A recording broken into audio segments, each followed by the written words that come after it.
Datia collector Swapnil Wankhede ने सुबह जिला चिकित्सालय पहुंचकर आकस्मिक निरीक्षण किया। निरीक्षण के दौरान कई खामियां उजागर हुई, जिस पर कलेक्टर ने गंभीर नाराजगी व्यक्त करते हुए जिम्मेदार अधिकारियों को सख्त चेतावनी देते हुए अस्पताल परिसर की साफ सफाई को लेकर सिविल सर्जन को फटकार लगाते हुए निर्देश दिए। सुबह शाम दोनों समय साफ सफाई की जानी चाहिए। कलेक्टर द्वारा अस्पताल में फैली गंदगी को देखते हुए सिविल सर्जन को निर्देशित किया गया कि सेडमेप से भर्ती होने तक अस्थायी श्रमिक लगाकर उनका भुगतान सीएमओ द्वारा कराने के निर्देश, जिससे अस्पताल परिसर में समय समय पर साफ सफाई हो सके। उन्होंने विगत दिवस सिविल सर्जन द्वारा आकस्मिक निरीक्षण करने पर पूछा कि आपने निरीक्षण में क्या देखा। जब साफ सफाई की व्यवस्था ही सही नहीं है, किसी भी तरह की लापरवाही बर्दाश्त नहीं की जाएगी। मरीजों को बेहतर से बेहतर सुविधाएं प्रदान करना हमारी जिम्मेदारी है। कलेक्टर वानखेड़े ने एनआरसी में बेड संख्या बढ़ाने को लेकर चर्चा की ताकि बच्चों को बेहतर उपचार मिल सके। उन्होंने कहा कि इसके लिए जो भी मदद प्रशासन की तरफ से की जा सकेगी वो हम पूरी निष्ठा के साथ करेंगे। सर, आज आपने निरीक्षण किया है और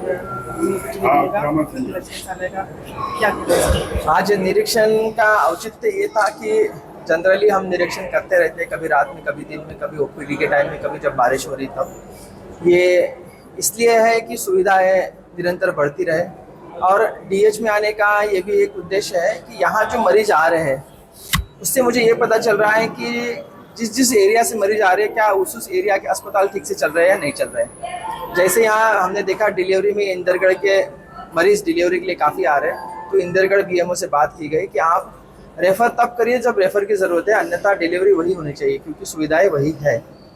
और डिस्ट्रिक्ट हॉस्पिटल या मेडिकल कॉलेज में आने का एक और उद्देश्य ये रहता है कि लोगों से बातचीत करते रहें, उनसे समझे कि क्या विषय आ रहे हैं, सफाई और स्वच्छता कैसी है, इसके बारे में भी आज चेक कराया गया और ये लगातार जारी है। सर, लगातार निरीक्षण में देखने में आ रहा सफाई की समस्या है और ऐसा निराकरण अभी तक नहीं हुआ है। सफाई में एक इशू ये था कि पिछले जो कॉन्ट्रैक्टर है उनका टेंडर हमने कैंसिल करने के लिए बोल दिया था क्योंकि उसमें ये पाया गया था कि सफाई अच्छी नहीं है और दूसरी बात जितने लेबर लगने चाहिए उतने लेबर लगा ही नहीं रहे थे। इसके बाद उनको निरस्त कराया गया। अब नया गवर्नमेंट एजेंसी को ही टेंडर दे रहे हैं, परंतु मैनेजमेंट द्वारा ये बताया गया कि गवर्नमेंट एजेंसी को टेंडर और एग्रीमेंट की प्रक्रिया में लगभग 7 से 10 दिन लग जाएगा। तो उनको ये निर्देश दिया गया है या तो आप डायरेक्ट रखिए, लेकिन उनके द्वारा डायरेक्ट रखा नहीं जा सकता, तो उनको ये बताया गया कि आप नगर पालिका से लेबर रखिए और नगर पालिका को आप पेमेंट कर सकते हैं ताकि आपकी स्वच्छता बनी रही जब तक कि नया आपका एग्रीमेंट नहीं होता। तो पार्किंग को लेकर भी निरीक्षण किया गया क्या? जी, पार्किंग की व्यवस्था यहाँ काफ़ी ज़्यादा है। बाहर पार्किंग लोग रास्ते में लगाते हैं, फिर से ट्रैफिक के जाम की संभावनाएं बनी रहती है। तो आज निरीक्षण किया गया, 2-3 जगह चिन्हित की गई है पार्किंग के लिए, उसमें अभी आने वाले समय में पार्किंग की जाएगी। उसके साथ साथ कुछ जगह है जिसमें खंडर बिल्डिंग्स है, उसको तोड़ा जाएगा और उसकी जगह भी पार्किंग की जाएगी।